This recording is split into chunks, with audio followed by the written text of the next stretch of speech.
Did you know there is documented communication between Pontius Pilate and Tiberius Caesar regarding Jesus' crucifixion and resurrection? Imagine for a moment the gravity of Pilate, a Roman governor, knowingly executing an innocent man and having to explain this miscarriage of justice to Tiberius Caesar. Despite the brutality of the Roman Empire, they still operated within rigid rules and followed procedures. During the trial of Jesus Christ, these rules were broken, and frankly, Pilate was in trouble. In this video, we'll delve into Pilate's letter to Caesar found in the Archko volumes, unveiling these legal specifics he ignored and the excuses he was trying to make. Do watch until the end as we explore the unexpected and stunning truth he confesses from his conclusions to Caesar. Let us set the scene. The Bible says, in John chapter 18 verses 13 to 15, "Now Caiaphas was he, which gave counsel to the Jews, that it was expedient that one man should die for the people. The high priest during this year had already proclaimed Jesus should die, for the benefit of the people." And in Matthew chapter 27, verses 1 and 2 the Bible says, "When the morning was come, all the chief priests and elders of the people took counsel against Jesus to put him to death. And when they had bound him, they led him away, and delivered him to Pontius Pilate the governor." To understand the weight of Pilate's report to Caesar, we need to revisit his pivotal role in Jesus' trial. The Jewish elite wanted Jesus dead. He was a direct threat to their power, and simply wasn't the Messiah they were expecting. You can learn about just how much the Sanhedrin knew in my other video. 7 years before killing him, Sanhedrin knew Jesus was Christ. To get rid of Jesus, the Sanhedrin wanted the Romans to kill him. Pontius Pilate was the Roman governor who presided over the trial of Jesus, a trial that has been recounted in the Bible and scrutinized for centuries. As we explore this historical context, consider these verses from the Bible that illustrate Pilate's dilemma. John chapter 18 verse 38. "Pilate saith unto him, What is truth? And when he had said this, he went out again unto the Jews, and saith unto them, I find in him no fault at all." Matthew chapter 27 verse 24. "When Pilate saw that he could prevail nothing, but that rather a tumult was made, he took water, and washed his hands before the multitude, saying, I am innocent of the blood of this just person. See ye to it." The challenge before us is sifting through the gospel accounts of Jesus' crucifixion and resurrection to uncover the actual details and truth.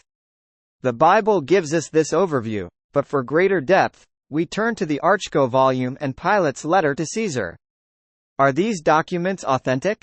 Do they match or contradict the biblical account? And do they provide the missing details needed for a greater understanding of these monumental events? Let's dive into the heart of the matter. What exactly did Pilate tell Caesar?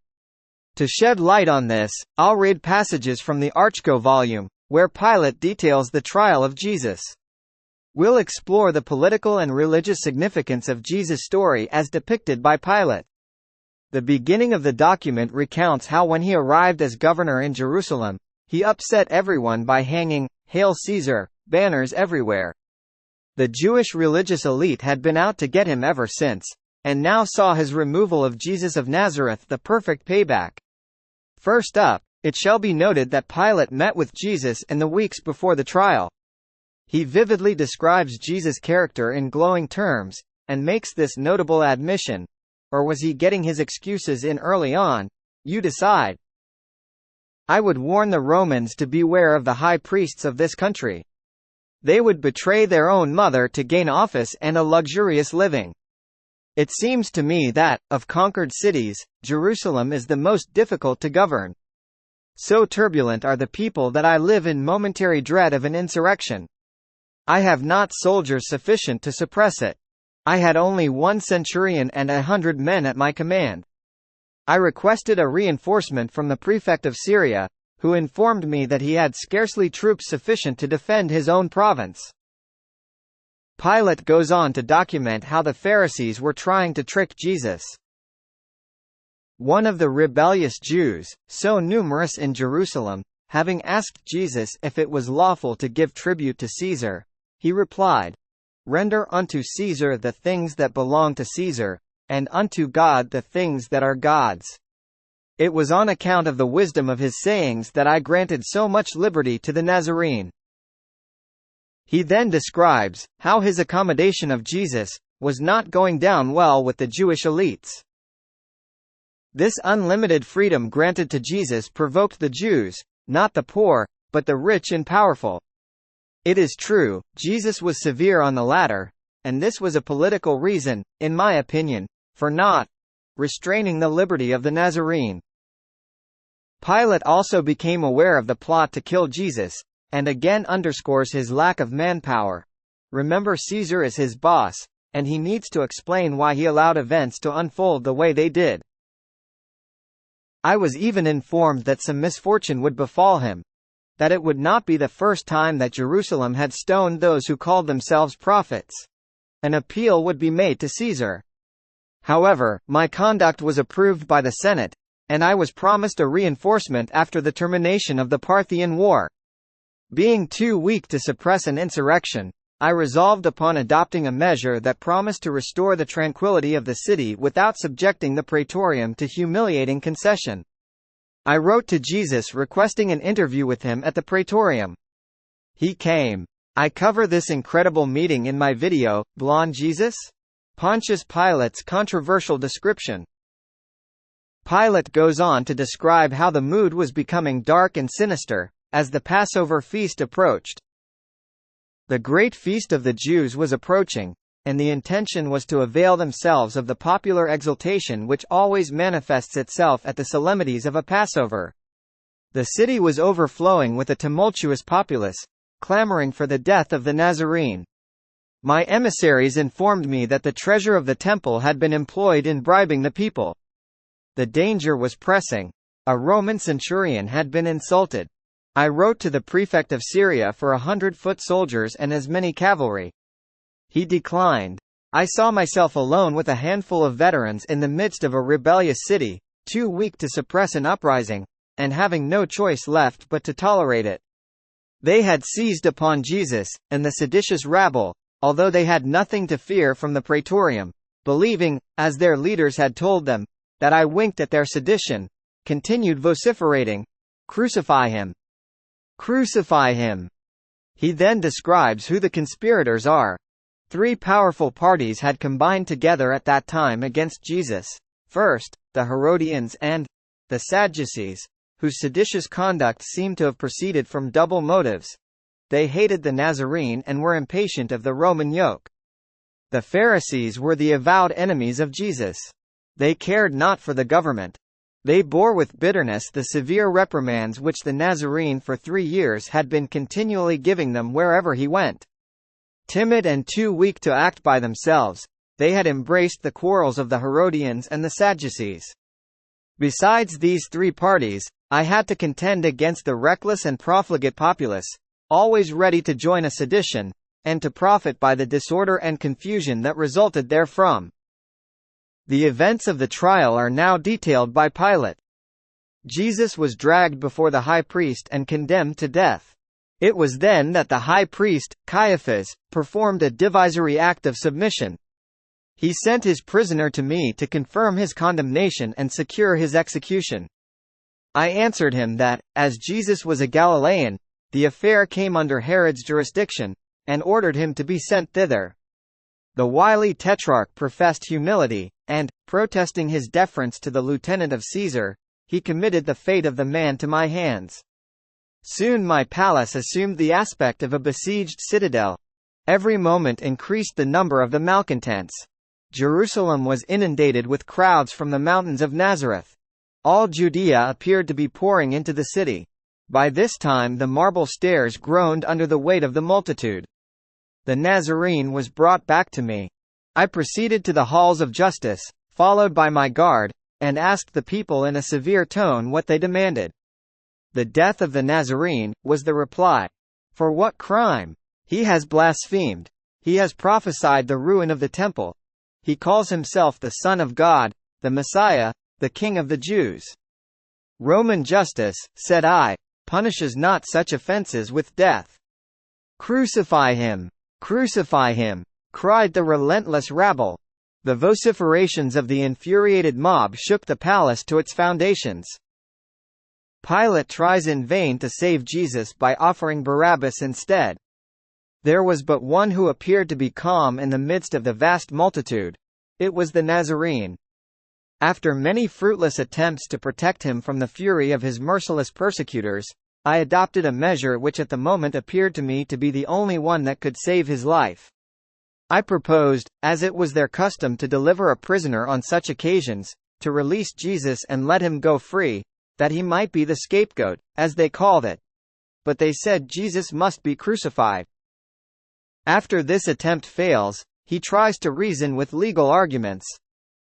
I then spoke to them of the inconsistency of their course as being incompatible with their laws, showing that no criminal judge could pass sentence on a criminal unless he had fasted one whole day, and that the sentence must have the consent of the Sanhedrin, and the signature of the president of that court, that no criminal could be executed on the same day his sentence was fixed, and the next day. On the day of his execution, the Sanhedrin was required to review the whole proceeding. Also, according to their law, a man was stationed at the door of the court with a flag, and another a short way off on horseback to cry the name of the criminal and his crime, and the names of his witnesses, and to know if anyone could testify in his favor, and the prisoner on his way to execution had the right to turn back 3 times, and to plead any new thing in his favor. I urged all these pleas, hoping they might awe them into subjection. But they still cried, "Crucify him! Crucify him!" It is at this point, according to the Gospel of Matthew, chapter 27 verse 24, Pilate washes his hands, signifying cleansing himself of guilt, for what was about to happen. I then ordered Jesus to be scourged, hoping this might satisfy them. But it only increased their fury. I then called for a basin, and washed my hands in the presence of the clamorous multitude, thus testifying that in my judgment Jesus of Nazareth had done nothing deserving of death, but in vain. It was his life these wretches thirsted for. Pilate continues sadly. Often in our civil commotions have I witnessed the furious anger of the multitude, but nothing could be compared to what I witnessed on this occasion. It might have been truly said that all the phantoms of the infernal regions had assembled at Jerusalem. The crowd appeared not to walk, but to be borne off and whirled as a vortex, rolling along in living waves from the portals of the Praetorium even unto Mount Zion, with howling screams, shrieks, and vociferations such as were never heard in the seditions of the Pannonia, or in the tumults of the Forum. Jerusalem had vomited forth her indwellers through the funeral gate that leads to Germanica. An air of desolation and sadness enveloped me. My guards had joined the cavalry, and the centurion, with a display of power, was endeavoring to keep order. I was left alone, and my breaking heart admonished me that what was passing at that moment appertained rather to the history of the gods than that of men. Pilate now provides his account of the crucifixion, as witnessed from the Praetorium. A loud clamor was heard proceeding from Golgotha, which, borne on the winds, seemed to announce an agony such as was never heard by mortal ears. Dark clouds lowered over the pinnacle of the temple, and setting over the city covered it as with a veil. So dreadful were the signs that men saw both in the heavens and on the earth that Dionysius the Areopagite is reported to have exclaimed, "Either the author of nature is suffering or the universe is falling apart." Whilst these appalling scenes of nature were transpiring, there was a dreadful earthquake in Lower Egypt, which filled everybody with fear, and scared the superstitious Jews almost to death. It is said Balthasar, an aged and learned Jew of Antioch, was found dead after the excitement was over. Whether he died from alarm or grief is not known. He was a strong friend of the Nazarene. Near the first hour of the night I threw my mantle around me, and went down into the city toward the gates of Golgotha. The sacrifice was consummated. The crowd was returning home, still agitated, it is true, but gloomy, taciturn, and desperate. What they had witnessed had stricken them with terror and remorse. I also saw my little Coman cohort pass by mournfully, the standard-bearer having veiled his eagle in token of grief. and I overheard some of the Jewish soldiers murmuring strange words which I did not understand. Pilate recounts speaking with Joseph of Arimathea. "Father," said I to him, after gaining control of my feelings, "who are you, and what is your request?" "I am Joseph of Arimathea," replied he, "and am come to beg of you upon my knees the permission to bury Jesus of Nazareth." "Your prayer is granted," said I to him, and at the same time I ordered Manlius to take some soldiers with him to superintend the interment, lest it should be profaned. Remarkably, Pilate then goes on to detail the resurrection for Caesar. A few days after the sepulchre was found empty, his disciples proclaimed all over the country that Jesus had risen from the dead, as he had foretold. This created more excitement even than the crucifixion. As to its truth I cannot say for certain, but I have made some investigation of the matter. So you can examine for yourself, and see if I am in fault, as Herod represents. Joseph buried Jesus in his own tomb.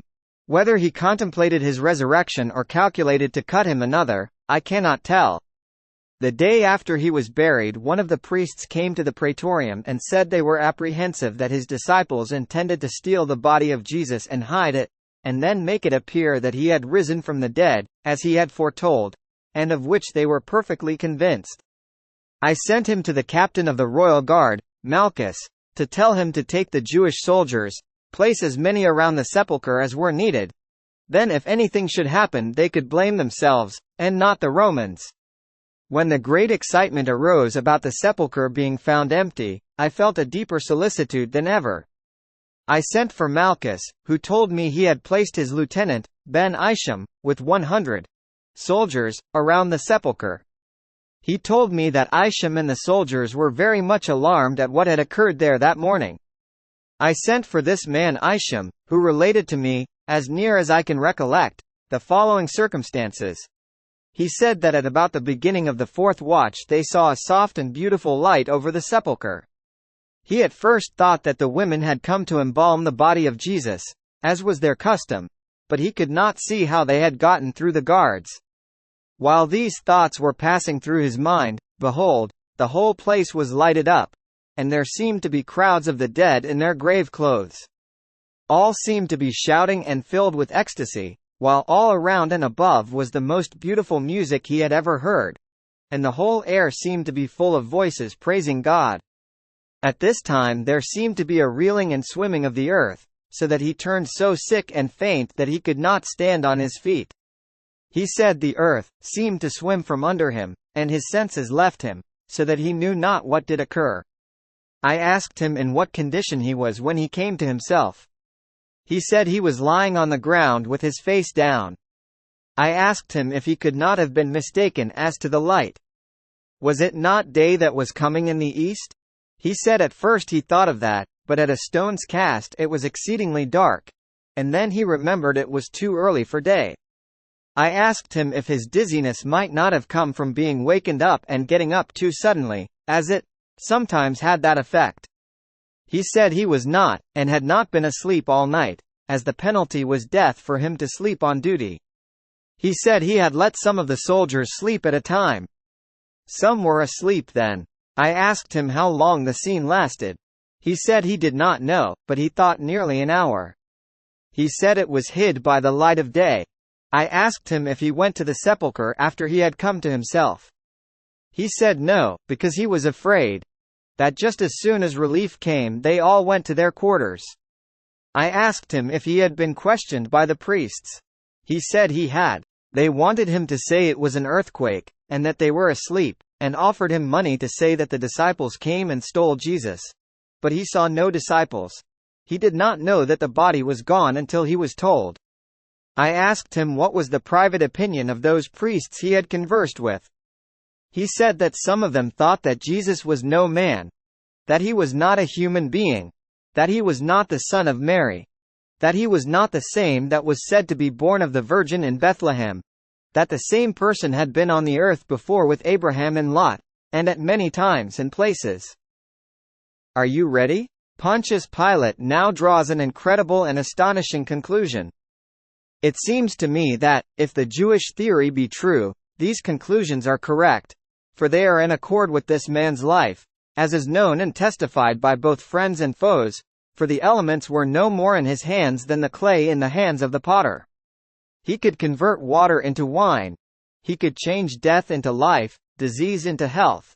He could calm the seas, still the storms, call up fish with a silver coin in its mouth. Now, I say, if he could do all these things, which he did, and many more, as the Jews all testify, and it was doing these things that created this enmity against him. He was not charged with criminal offenses, nor was he charged with violating any law, nor of wronging any individual in person, and all these facts are known to thousands, as well by his foes as by his friends. I am almost ready to say, as did Manula's at the cross, truly this was the Son of God. Now, noble sovereign, this is as near the facts in the case as I can arrive at, and I have taken pains to make the statement very full, so that you may judge of my conduct upon the whole, as I hear that Antipater has said many hard things of me in this matter. With the promise of faithfulness and good wishes to my noble sovereign, I am your most obedient servant, Pontius Pilate. The incredible truth Pilate shares with Caesar was that Jesus was undeniably innocent. Pilate knew this for certain, stating explicitly that Jesus' execution was a political maneuver, a hit job, orchestrated by the jealous and threatened Jewish elite. Pilate confesses he was in effect blackmailed, forced to comply under the threat of a Jewish revolt, which he feared he couldn't quash due to the limited troops stationed in Jerusalem. In summary, Pilate's letter to Caesar not only reaffirms the innocence of Jesus but also reveals the political machinations that led to his crucifixion. The high priest's prophecy was fulfilled, and perhaps most surprisingly, Pilate himself almost confessed to Caesar that Jesus was the Son of God. This revelation reshapes our understanding of the man Pontius Pilate and the final days of Jesus as documented by Rome, highlighting the complex interplay of politics, fear, and faith. What are your thoughts on this revelation? Does Pilate's confession change your perspective on the crucifixion and resurrection of Jesus? Share your thoughts in the comments below, and don't forget to subscribe for more intriguing historical insights.